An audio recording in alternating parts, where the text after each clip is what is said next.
হুঁশ নাই। আমরা মিথ্যাচারের উপরে দেশের মানুষকে হাতে রাখতে চাই, কিন্তু সত্য তো গোপন থাকে না। বাস্তবতা কাউকে খাতির করে না। আমি কারো বিরুদ্ধে নই, আমি কারো শত্রুও নই, আমি দেশের মানুষের সাথে আছি।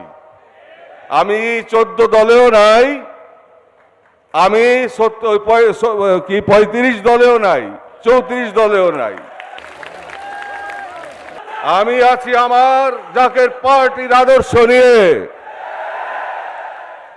মানুষের মন মনন পরিবর্তন করো, সততা ফিরিয়ে আনতে হবে।